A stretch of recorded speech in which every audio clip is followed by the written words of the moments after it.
Let's kick things off. If you're revising for your Edexcel GCSE psychology exams, you are in exactly the right place.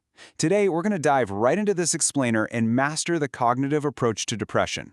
We'll be zeroing in on two absolute heavyweights in psychology, Beck and Ellis, and unraveling exactly how our minds process information and how they explain the onset of depression. Real quick, here is our roadmap. 1. Intro to cognitive theory. 2. Beck's negative triad. 3. Faulty processing. 4. Ellis's ABC model. 5. Evaluation. And 6. Exam practice. Section 1. Intro to cognitive theory. To truly grasp this approach, we've got to ask ourselves a fundamental question. Think about it. Is depression a hardware issue, like, our physical brain structure or our genetics, or is it actually a software glitch in how we're processing information? Well, the cognitive explanation leans heavily into that software side of things. This image of the brain as a complex computer circuit board literally hits the nail on the head. The whole cognitive theory states that our behavior can be explained by looking at exactly how the brain processes information, basically how we think.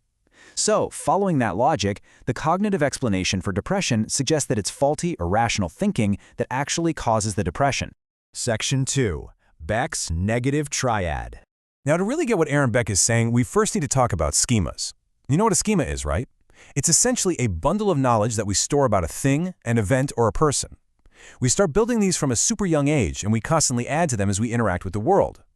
Well, Beck argued that depressed patients develop a negative self-schema, and this is usually based on past negative experiences. Because of this negative bundle of knowledge, they just automatically default to thinking negatively about themselves, holding these highly unrealistic expectations.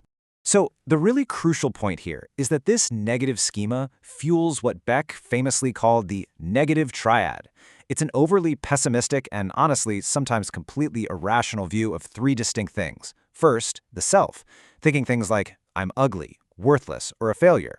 Second, the world, believing absolutely no one loves me. And third, the future, thinking I'm hopeless because things will literally always be this way. It's a vicious cycle. Section 3. Faulty processing. Building right off that triad, Beck identified specific ways our brains can just misinterpret everyday events, which he termed faulty information processing. There are 6 types you definitely need to know for your exam. Let's make them real. Black and white thinking is seeing everything as either a total success or a complete disaster, like believing if you don't score 100% on a test, you are a complete failure.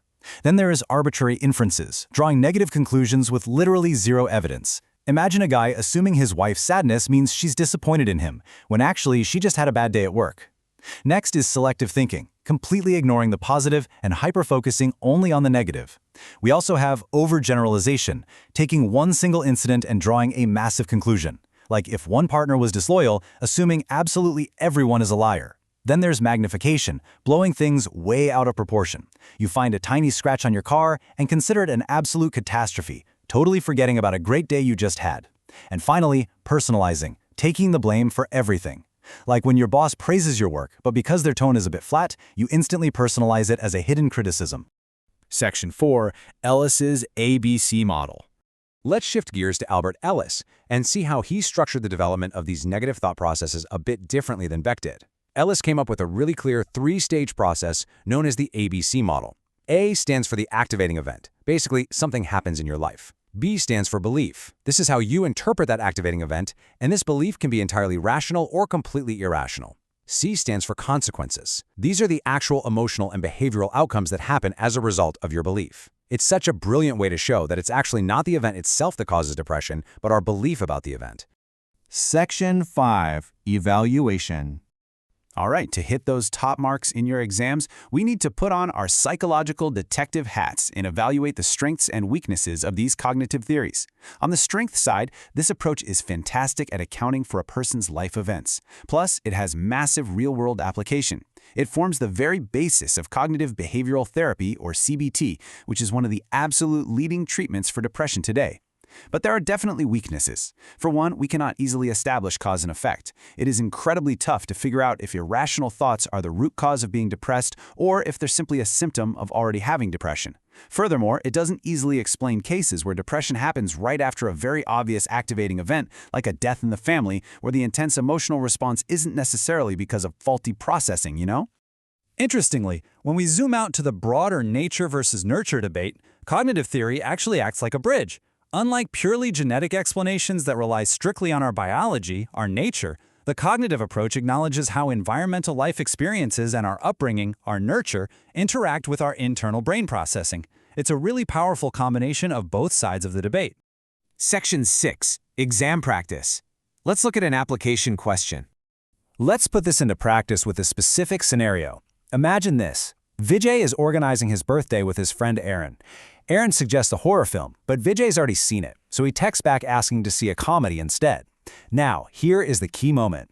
Vijay sees that Aaron has read his message, but Aaron doesn't reply. Left on read. Your Edexcel exam question asks you to explain how this activating event could lead to either a rational belief and positive consequence, or an irrational belief and a negative consequence, for 2 marks. To get full marks here, you absolutely have to satisfy 2 assessment objectives, AO1 for knowledge and AO2 for application. For your AO1, you must explicitly demonstrate your understanding of the stages by stating that an event leads to a belief, which leads to a consequence. But here is the absolute game changer for AO2. You must vividly link that back to the specific context.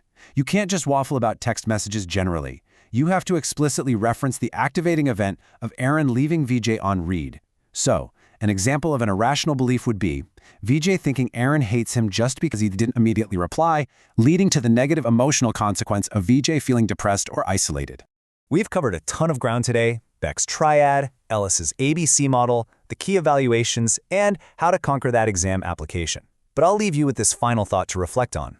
If identifying our own mental software glitches is the very first step to fixing them, how might spotting your own faulty processing, like catching yourself doing some black and white thinking or personalizing a situation, how might that actually change your mood today? It really shows just how powerful cognitive reframing can be, both for passing your exams and for navigating your everyday life. Keep reviewing these slides, and I'll see you in the next explainer.